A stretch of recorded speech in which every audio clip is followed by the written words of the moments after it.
오늘 말씀은 에스겔서 3장 16절부터 21절까지의 말씀입니다. 7일 후에 여호와의 말씀이 내게 임하여 이르시되 인자야 내가 너를 이스라엘 족속의 파수꾼으로 세웠으니 너는 내 입의 말을 듣고 나를 대신하여 그들을 깨우치라. 가령 내가 악인에게 말하기를 너는 곧 죽으리라 할 때에 내가 깨우치지 아니하거나 말로 악인에게 일러서 그의 악한 길을 떠나 생명을 구원하게 하지 아니하면 그 악인은 그의 죄중에서 죽으려니와 내가 그의 핏값을 내 손에서 찾을 것이고 내가 악인을 깨우치되 그가 그의 악한 마음과 악한 행위에서 돌이키지 아니하면 그는 그의 죄악 중에서 죽으려니와 너는 내 생명을 보존하리라. 또 의인이 그의 공의에서 돌이켜 악을 행할 때에는 이미 행한 그의 공의는 기억할 바 아니라 내가 그 앞에 거치는 것을 두면 그가 죽을지니 이는 내가 그를 깨우치지 않음이니라. 그는 그의 죄 중에서 죽으려니와 그의 핏값은 내가 내 손에서 찾으리라. 그러나 내가 그 의인을 깨우쳐 범죄하지 아니하게 하므로 그가 범죄하지 아니하면 정령 살리니 이는 깨우침을 받음이며 너도 내 영혼을 보존하리라. 아멘. 주 예수 그리스도 안에서 하나된 여러분을 예수님의 이름으로 축복합니다. 에스겔은 성령의 들어올리심을 통해서 마음의 근심과 분한 마음을 가지게 되죠. 이런 에스겔을 하나님께서는 힘있게 감동시키셨다라고 말씀합니다. 이는 감정만으로는 하나님의 사역을 감당할 수 없기 때문입니다. 에스겔의 분노는 이스라엘에 대한 분노인데 그러나 그 분노만으로 하나님의 사역을 감당한다라는 것은 언제나 감정에 치우쳐 실패할 수 있기 때문이죠. 그래서 하나님께서는 에스겔을 견고하고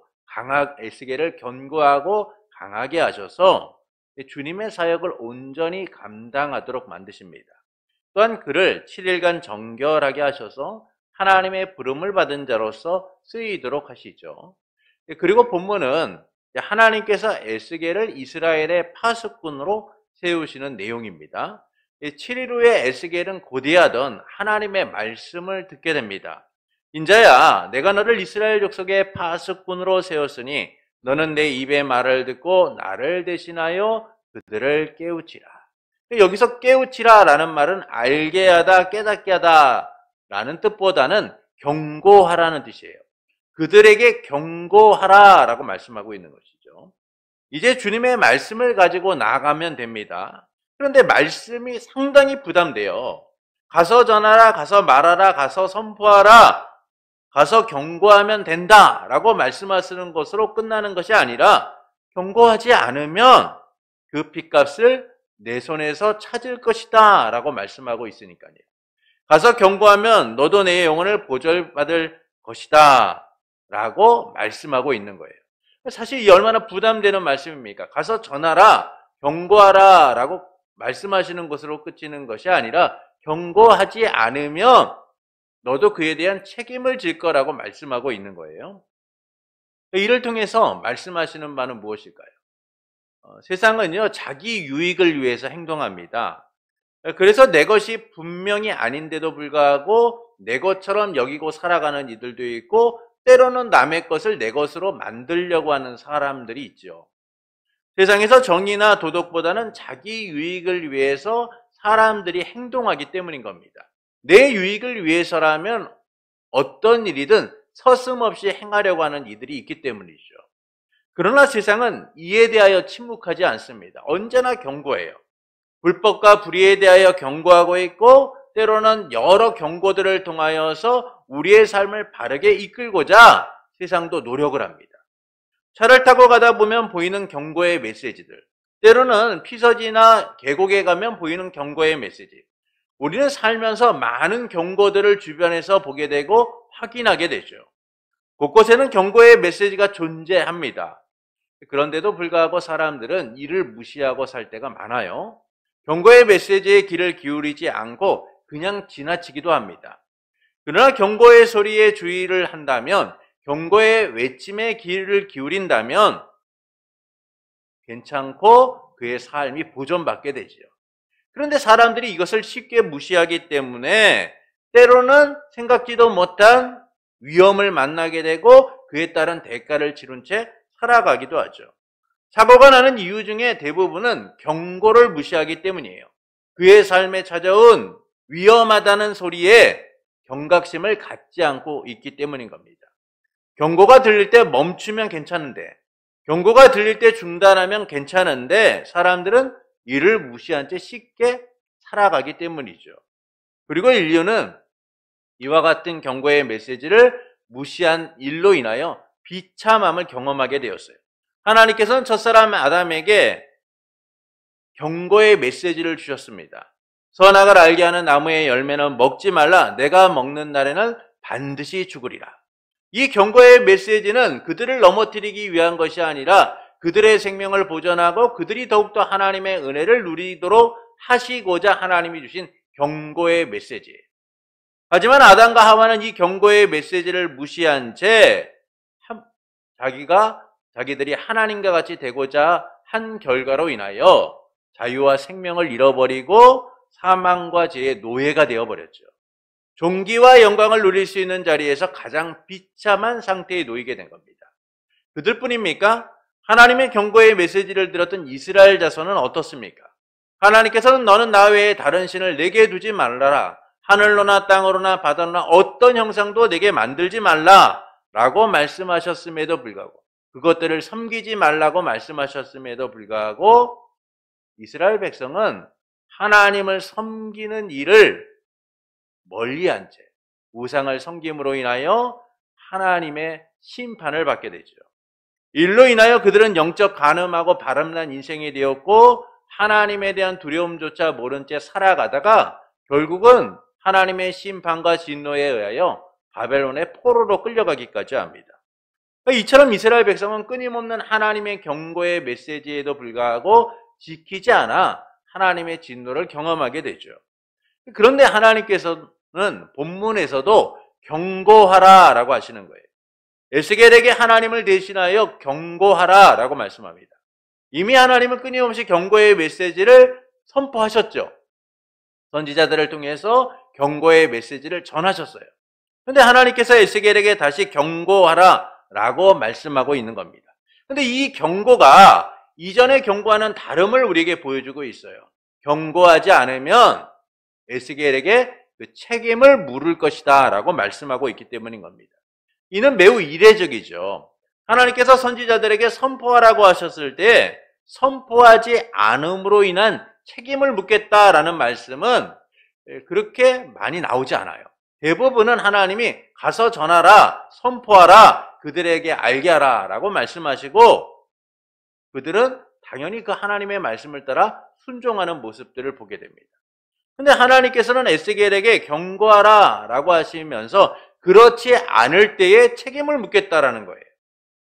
이 때문에 에스겔이 겪는 심정적 부담감은 클 수밖에 없었을 겁니다.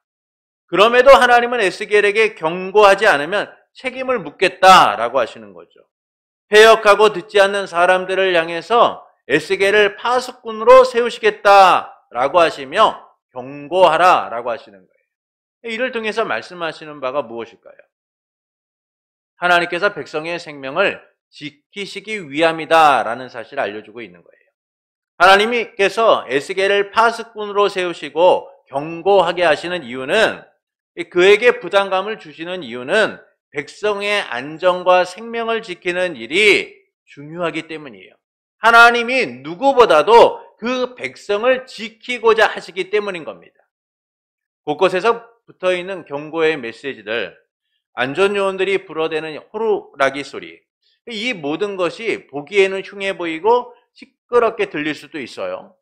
그러나 그것은 시민의 안전을 지키고자 하는 아주 중요한 목적이 있기 때문에 계곡에도 들에도 때로는 산에도 때로는 바다에도 이런 경고의 메시지들을 붙이게 돼요. 하나님께서 경고의 메시지를 주시는 바도 바로 이와 같은 것이죠. 하나님은 누구보다도 우리를 사랑하시기 때문이에요. 누구보다 그의 택한 백성을 사랑하시기 때문에 하나님은 경고하라 라고 말씀하시는 거예요. 저 악이 가득한 니느웨를 향해 선지자 요나를 보내셨던 이유도 하나님이 너무나 그들을 아끼셨기 때문이죠. 그렇게 하나님은 에스겔을 파수꾼으로 삼으시고 있는 거예요. 파수꾼의 역할은요, 재앙과 심판을 전하는 일들을 합니다. 그들은 성이나 성 밖에서 일어나는 불미스러운 일들을 누구보다 긴급하게 알려야 될 책임을 갖고 있는 사람들이죠. 적의 침략이나 불, 위험, 예기치 못한 상황에 대하여 신속하고 정확하게 알려야 돼, 경고해야 될 사람들인 거예요. 모든 상황을 누구보다 정확하게 알려야 될 책임이 있는 사람들인 겁니다. 적이 쳐들어오는 것을 보면서 겁이 난다고 알리지 않거나 때로는 정확하게 그것을 알리지 않게 되면 위험한 상황에 놓이기 때문이에요. 파수꾼의 역할은 겪고 있는 문제나 위기를 빠르고 정확하게 알려야 될 책임과 의무가 그래서 있는 겁니다. 그렇지 않으면 위험에 처하게 되고 많은 생명을 잃어버릴 수 있기 때문이죠. 그래서 파수꾼은 어떤 일보다 경고하는 일을 우선으로 여겨야 돼요. 때론 그 일에 위험이 있더라도 문제가 있더라도 파수꾼은 경고하는 일을 멈춰서는 안 되는 겁니다. 그들은 외치고 또 외쳐야 되는 것이죠. 이것이 바로 파수꾼의 역할이에요. 이처럼 하나님은 에스겔을 파수꾼으로 삼기를 원하시는 겁니다. 그에게 경고하지 않으면 내가 그의 핏값을 내 손에서 찾을 것이다 라고 하시면서까지 경고하라, 파수꾼으로서의 역할을 감당하라 라고 말씀하시고 있는 것이죠. 사람이라는 존재가요, 참 나태하고 나약한 존재입니다. 그래서 어떤 일을 할 때는요, 조금만 어려워도 쉽게 포기하게 되죠.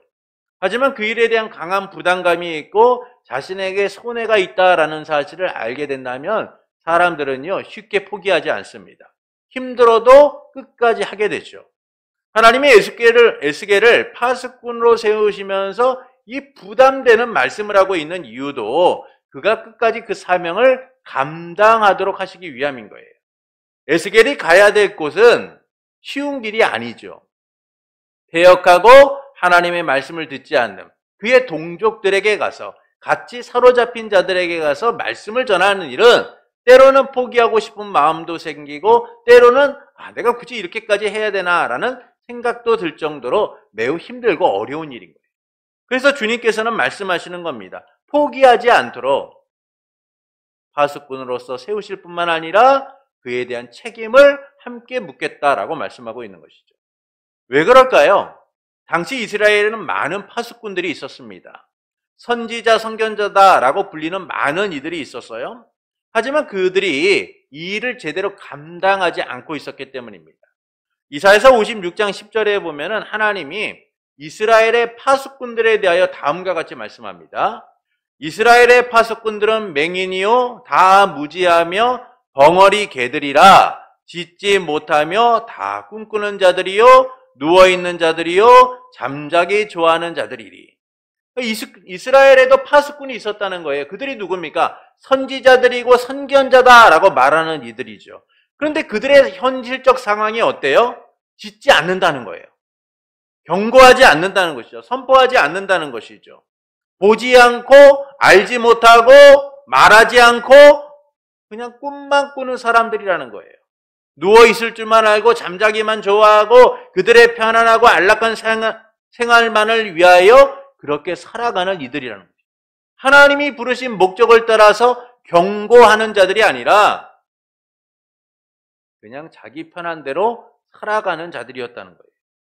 그런데 이런 일들이 넘치고 있었다라는 겁니다. 호세아서 9장 8절에 보면 하나님이 이렇게 말씀하세요. 에브라임은 나의 하나님과 함께한 파수꾼이며 선지자는 모든 길에 친 새 잡는 자의 그물과 같고 그의 하나님의 전에는 원한이 있도다. 모든 길에 친 새 잡는 자와 같고 새 잡는 자의 그물 같다라고 말씀하세요. 이 얘기가 무슨 얘기냐면 하나님 앞에 나오는 길을 그들이 막았다는 거예요. 그래서 그들이 하나님 앞에 오히려 원망과 원하는과 불만을 쏟아놓도록 만들었다는 겁니다. 경고하지 않고 그 일을 감당하지 않고 오히려 백성들을 볼마로 삼아서 자기들이 편한 대로 자기들이 원하는 대로 살려고 했다라는 것이죠. 그물을 치고 새를 잡는 자처럼 백성들을 볼모로 삼아서 편안하고 안락한 삶을 살으려고 했다는 거예요. 그러다 보니까 백성들의 원망과 원한이 누구를 향해요? 하나님을 향하게 만들었다라는 것이죠. 이것이 바로 이스라엘 백성들, 당시 그 시대의 사람들이 갖고 있었던 모습이라는 거예요. 그래서 하나님께서는 에스겔을 보내시면서 경고함에 대한 그 책임을 함께 묻고 계신 거예요. 경고하지 않으면 그 일을 감당하지 않으면 너에게서 그 책임을 묻겠다라고 말씀하심을 통하여 하나님의 백성을 지키고자 하시는 거예요. 그들의 생명을 보존하기를 원하시는 것이죠. 하나님은 누구보다 그들을 사랑하시기 때문이에요. 그래서 본문은 우리에게 두 가지 중요한 메시지를 전합니다. 바로 의인과 악인에 대한 메시지예요. 첫째는 악인에 대한 경고입니다. 본문 18절부터 20절의 말씀을 보시겠습니다. 우리 함께 읽겠습니다. 가령 내가 악인에게 말하기를 너는 꼭 죽으리라 할 때에 내가 깨우치지 아니하거나 말로 악인에게 일러서 그의 악한 길을 떠나 생명을 구원하지 아니하면 그 악인은 그의 재중에 죽으려니와 내가 그의 핏값을 내 손에서 찾을 것이고 내가 악인을 깨우치되 그가 그의 악한 마음과 악한 행위에서 돌이키지 아니하면 그는 그의 죄악 중에서 죽으려니와 너는 내 생명을 보존하리라. 19절까지만 보겠습니다. 하나님께서 18절부터 19절에서 악인에 대한 경고를 하시죠. 그 악인에 대한 경고는 당연해요. 왜냐하면 말 안 듣잖아요. 악인들은 말을 안 들어요. 그래서 악인들에게 경고를 하고 심판하는 것은 너무나 당연합니다. 그리고 그들이 죄에 대한 죄값을 치르는 것은 너무나 당연하죠. 근데 하나님이 뭐라고 말씀합니까? 악인에게 가서도 경고하라라는 거예요. 그리고 그 경고를 너가 하지 않을 때는 너가 그에 대한 책임을 물을 것이다 라고 말씀합니다. 이것은 하나님께서 악인조차도 얼마나 사랑하시는가라는 사실을 우리에게 보여주시죠. 둘째는 의인에 대한 경고입니다. 본문 20절부터 21절을 우리 함께 읽겠습니다. 본문 20절부터 21절입니다. 또 의인이 그의 공의에서 돌이켜 악을 행할 때에는 이미 행한 그의 공의는 기억할 바 아니라 내가 그 앞에 거치는 것을 두면 그가 죽을지니 이는 내가 그를 깨우치지 않음이니라. 그는 그의 죄 중에서 죽으려니와 그의 핏값은 내가 내 손에서 찾으리라. 그러나 내가 그의 의인을 깨우쳐 범죄하지 아니하게 하므로 그가 범죄하지 아니하면 정령 살리니 이는 깨우침을 받음이며 너도 내 영혼을 보존하리라. 경고는요, 잘못하고 문제를 일으키는 사람들에게만 하면 됩니다. 근데 하나님이 악인에 대한 경고뿐만 아니라 의인에 대하여서도 경고하라 라고 하시죠. 왜냐하면 우리라는 존재가요, 너무나 약한 존재이기 때문이에요. 우리가 생각하기에는 모든 인생이 완전하다면 얼마나 좋을까라고 생각합니다. 내가 완전한 길로 가고 내가 정말 흠없이 살면 얼마나 좋을까라고 생각을 하죠. 근데 우리라는 사람이 어떤 사람들이에요? 하나님이 원하시는 뜻대로 살아가는 것처럼 보이지만 때로는 마치 유리그릇과 같이 쉽게 깨질 수 있는 존재라는 거예요. 언제나 쉽게 넘어질 수 있는 존재라는 것이죠. 그래서 하나님께서 뭐라고 말씀합니까? 그들이 지금까지 한 일에 대하여 기억할 것이 아니라 앞으로 행하는 일들에 대하여 바르게 갈 수 있도록 경고하라 라는 거예요. 그들이 하나님이 원하시는 의인의 길을 바르게 행할 수 있도록 경고하라 라는 겁니다. 그렇지 않으면 그들도 그 길이 중단된 채 잘못된 길로 갈 수 있기 때문이다 라는 것이죠. 이스라엘의 왕 중에 하나님의 마음에 합한 사람 하면 다윗을 이야기합니다. 다윗은 하나님의 사랑을 받았던 사람이죠. 어릴 적부터 그는 누구보다도 하나님께 구별된 사람이었고 하나님이 함께했던 사람이에요. 그는 고난과 핍박 속에서도 언제나 하나님을 의지했고 하나님을 위하여 인생의 전부를 걸었던 사람입니다. 그를 죽이려고 했던 사울을 2번이나 죽일 기회가 있었음에도 하나님께 맡긴 채 하나님의 뜻 가운데 살았던 사람이죠. 이처럼 다윗은 누구보다도 하나님을 열망했고 하나님에 대한 소망으로 살았고 하나님의 마음에 합한 자의 삶을 살았어요. 그랬던 그도요, 왕이 된 이후에 한순간의 방심으로 밧세바를 취하는 일이 생기게 됩니다. 이로 인하여 그는 간음하는 자가 되었고 살인자가 되었고 거짓말하는 자가 되죠. 이처럼 우리의 모든 인생은 완전할 수 없습니다. 그렇게 하나님은 의인에게도 똑같이 경고하라라고 말씀하는 거예요.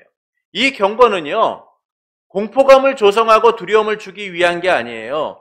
경고하심을 통하여서 더욱더 조심하고 하나님이 원하시는 길을 가도록 하시기 위함인 거예요. 이처럼 하나님의 경고는 악인과 의인 모두에게 똑같이 선포되고 있다라는 겁니다. 왜 그럴까요? 하나님이 파수꾼을 세우시고 경고하라 라고 하시는 이유는 하나님이 사랑하는 백성이기 때문이에요. 하나님이 아끼는 백성이기 때문인 겁니다. 누구든 돌아와 아버지의 품 안에 거하기를 원하시기 때문에 하나님은 악인이나 의인 모두에게 경고하라 라고 말씀하신 거죠. 요나가 니느웨 성에서 복음을 전하자, 하나님의 말씀을 전하자 그 땅 가운데 놀라운 회개의 역사가 일어나잖아요. 이 모습을 본 요나가 너무나 기분이 나쁜 거예요. 하나님, 저 땅은 마땅히 죽어야 될 땅, 멸망할 땅이 아닙니까? 그런데 이 되어지는 일을 보니까 저들 가운데 회개가 있네요. 나 이거 못 받아들여요. 나 정말 이거 받아들일 수 없습니다. 그래서 그가 어떻게 되어지나 지켜보잖아요. 그때 하나님께서 따가운 햇빛 가운데 박넝쿨을 주셔서 그에게 시원한 가운데 그 일들을 지켜보게 하십니다. 그리고 다시 그 박넝쿨을 걷어가시고 뜨거운 바람을 불어오게 하시죠. 그러자 요나가 불평하지 않습니까? 하나님, 차라리 절 죽여주십시오. 너무나 뜨겁고 힘들고 저 견딜 수가 없습니다. 주님이 뭐라고 말씀하십니까? 너가 저 박넝쿨 하나도 귀하게 여기면서 내가 저 땅 가운데 살아있는 저 많은 이들을 아끼고 사랑하는 것이 마땅하지 않겠느냐라고 말씀하십니다. 여러분, 하나님께서는요, 우리와 같이 좋은 사람, 나쁜 사람 그렇게 마음껏 구별해서 차등을 두고 대하시는 분이 아니에요. 하나님의 일반 은총은 언제나 사랑하는 자나 때로는 악인에게까지 똑같이 적용되도록 하시는 거예요. 왜냐? 하나님이 그들을 사랑하시기 때문이죠. 단, 하나님의 경고의 메시지를 따라서 반응하는 이들에게는 구원을 베푸시지만 그렇지 않는 자들에게는 심판을 행하시기 때문이에요. 이처럼 하나님은 긍휼과 자비가 넘치시는 분이에요. 그러나 그분은 공의로우신 분이기 때문에 경고하라 라고 말씀합니다. 경고하라. 하나님 반역하고 배역한 저 무리가 하나님을 바라보는 백성으로서 다시 설 수 있도록 의인이나 악인이나 구분을 두지 말고 경고하라 라고 말씀하고 있는 거예요. 사실 우리는 어떻습니까? 이 편, 내 편 나누며 살잖아요. 내 편일 때는요, 충고도 해주고 좋은 말도 해주고 때로는 어떻게든 잘 이끌어가려고 노력을 합니다. 근데 내 편 아니면 관심도 두지 않고 신경 쓰지도 않고 살아가잖아요. 그러나 하나님은 다르시다는 거예요. 하나님은 한 영혼을 천하보다 귀하게 여기시는 분이기 때문이에요. 그래서 주님은 죽어가는 영혼들을 안타깝게 여기시며 경고하라, 선포하라 라고 말씀하고 있는 거예요. 이 때문에 우리 주 예수 그리스도께서 이 땅 가운데 하나님의 파수꾼이 되셨어요. 그분은 각기 제 길로 가는 목자 없는 양 같은 이들을 위하여 선포했습니다. 이 죄악과 죽음 가운데 머물러 있었던 세상을 향하여 주님은 선포하셨죠. 죽음의 문을 열고 들어갈 수밖에 없는 자들을 향하여 외치셨어요. 회개하라, 천국이 가까이 왔느니라. 이 외침 앞에 얼마나 많은 이들이 치유가 되었습니까? 이 외침 앞에 얼마나 많은 이들이 회복이 되었습니까? 이 외침 앞에 얼마나 많은 이들이 주님을 따랐습니까? 그러나 여전히 그들은 주님의 선포에 귀를 기울이지 않았어요. 그 의미를 알지도 못한 채 경고의 메시지가 들림에도 불구하고 이를 외면하고 무시했어요. 그들로 인해 예수님은 십자가의 죽으심을 당해야만 했고 저주와 고난의 길을 가셔야만 했어요. 그럼에도 불구하고 예수님은 하나님의 파수꾼이 되셔서 십자가의 죽으심과 부활을 통하여 여전히 우리에게 복음을 통하여 세상에 경고하라 라고 말씀하고 계신 거예요. 누구든지 예수를 주라고 고백하는 모든 자의 복음이 되셨고 이를 거부하는 자들에게는 심판이 임하도록 하셨어요. 그래서 요한복음 3장 16절부터 18절은 이렇게 말씀합니다. 하나님이 세상을 이처럼 사랑하사 독생자를 주셨으니 이는 그를 믿는 자마다 멸망하지 않고 영생을 얻게 하려 하심이라. 하나님이 그 아들을 세상에 보내신 것은 세상을 심판하려 하심이 아니요 그런 말미암아 세상이 구원을 받게 하려 하심이라. 그를 믿는 자는 심판을 받지 아니하는 것이요 믿지 아니하는 자는 하나님의 독생자의 이름을 믿지 아니하므로 벌써 심판을 받으신 것이니라. 주님은 이 말씀대로 구원과 심판이 되셨습니다. 그리고 우리에게 주 예수 그리스도를 믿게 하심으로 구원의 은혜를 누리며 살아가도록 하신 거죠. 그리고 이 경고가 결코 헛된 것이 아님을 보이시고자 주 예수님은 심판의 주로서 다시 오실 겁니다. 그때 모든 이들은 하나님의 심판대 앞에서 그 경고의 메시지가 가지는 의미가 얼마나 두렵고 떨리는 일인지, 때로는 얼마나 감격적이고 기쁜 일인지를 알게 될 겁니다.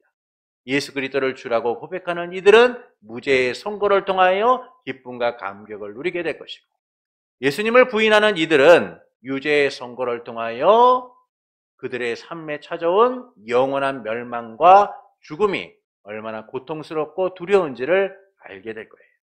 그들을 향한 주님의 경고의 메시지가 진짜라는 사실을 알게 될 것이죠. 지금도 하나님은 경고하라라고 하세요. 주님은 우리 또한 증인으로서 세상을 향해 경고하기를 원하십니다. 그래서 디도서 1장 3절은 이렇게 말씀합니다. 자기 때에 하나님의 말씀을 전도로 나타내셨으니 이 전도는 우리 구주 하나님이 명하신 대로 내게 맡기신 것이라. 맡기셨다라는 말은 위탁하셨다라는 말이에요. 전도의 미련한 방법을 통하여 주님은 세상 가운데 우리가 경고하기를 원하시는 거예요. 하나님이 원하시는 방법대로 자기 백성을 보존하시고 찾기를 원하신다라는 것이죠. 그래서 우리는 예수 그리스도를 믿는 그 삶을 통해서 세상 가운데 복음의 가치를 전하고 증명하는 자들이 되어야 합니다. 이 일이 어찌 편할 수 있겠습니까? 때론 힘들고 어려운 일이죠. 그럼에도 불구하고 주님이 에스겔을 파수꾼으로 삼으신 것처럼 우리를 세상 가운데 진리의 등대 파수꾼으로 세우시길 원하고 계세요. 이를 통해서 하나님께서는 우리가 어떻게 살아가기를 원하실까요? 파수꾼으로서 충성하기를 원하시는 겁니다.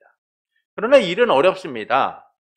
쉽게 잘 사는 방법이 있다면 얼마나 좋겠습니까? 편한 방법이 있다면 우리는 그 길을 가겠죠. 그러나 파수꾼의 길이란, 파수꾼의 삶이란 편법이나 편한 길로는 갈 수 없는 길이에요. 정직하고 충성되어야만 합니다.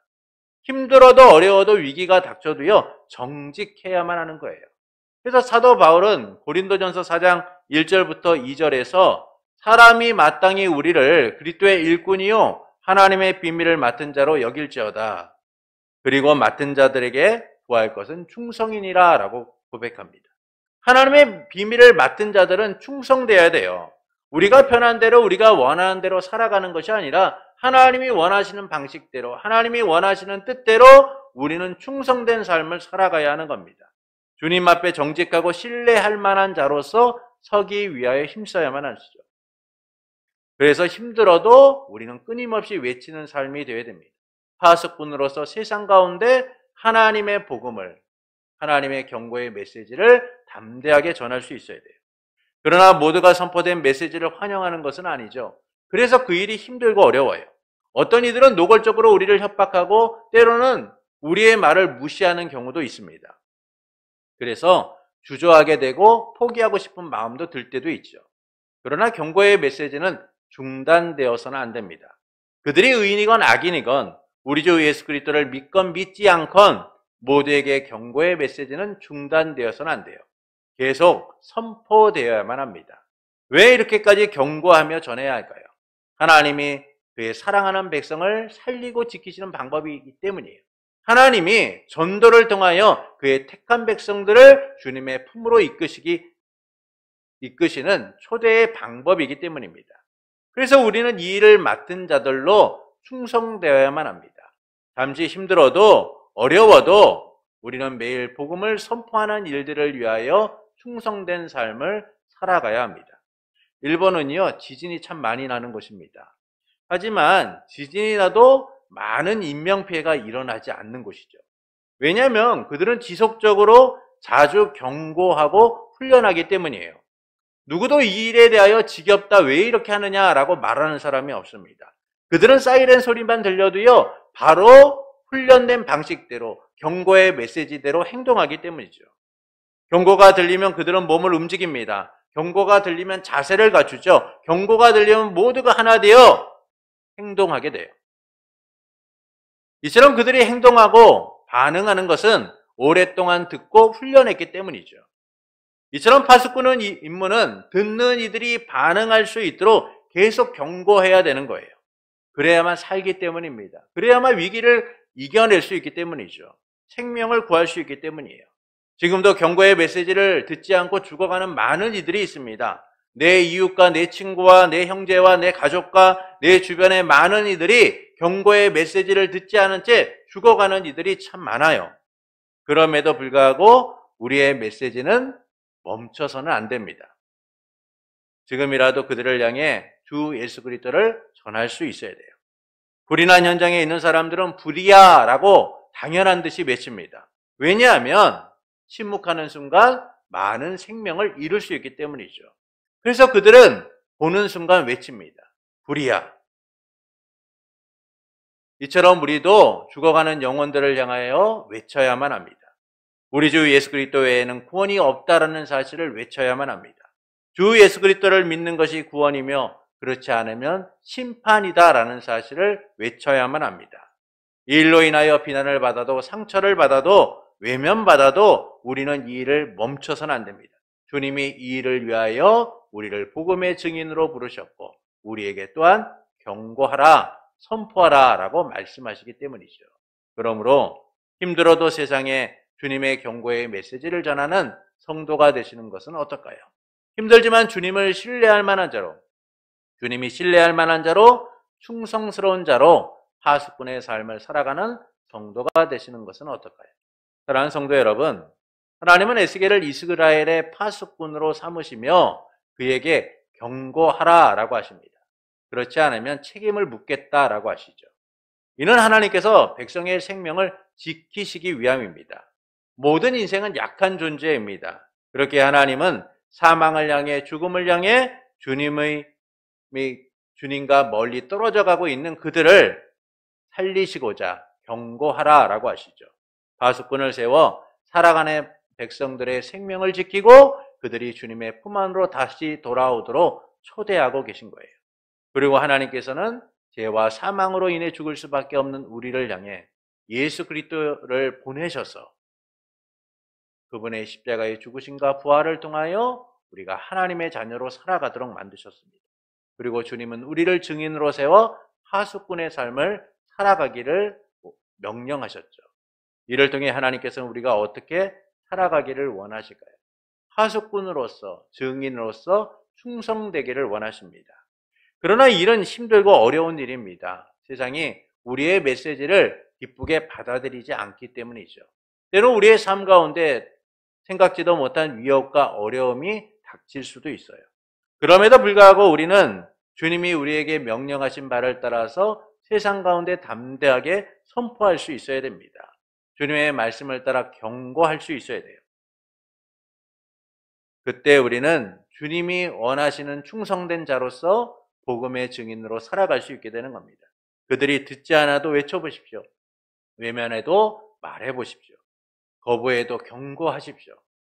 그때 우리는 하나님의 놀라운 구원의 역사가 하나님이 택하신 영혼들이 주께로 돌아오는 은혜를 경험하게 될 겁니다. 그러므로 힘들어도 세상에 주님의 경고의 메시지를 전달하는 성도가 되시는 것은 어떨까요? 주님이 신뢰할 만한 자로 충성스러운 파수꾼의 삶을 살아가고자 힘쓰는 성도가 되시는 것은 어떨까요? 그때 우리의 경고가 누군가를 살리는 생명의 말씀임을 경험하시게 될 겁니다. 하나님의 구원의 역사가 우리라는 도구를 통하여 어떻게 놀랍게 이루어지는지를 발견하게 될 겁니다. 파수꾼의 삶은 참으로 힘들고 어려운 삶입니다. 그럼에도 불구하고 우리가 그 자리를 지키고 증인의 삶을 살고자 할 때 하나님의 구원의 역사가 놀랍게 나타남을 우리는 경험하게 될 겁니다. 그러므로 복음의 충성스러운 파수꾼이 되기를 원하는 성도 여러분에게 하나님 우리를 사랑하셔서 구원하시고 파수꾼으로 세우신 삼위일체 하나님으로 인해 죽어가는 이들을 주께로 돌아오게 하는 구원 역사에 동참하는 복된 삶이 되기를 예수님의 이름으로 축원합니다.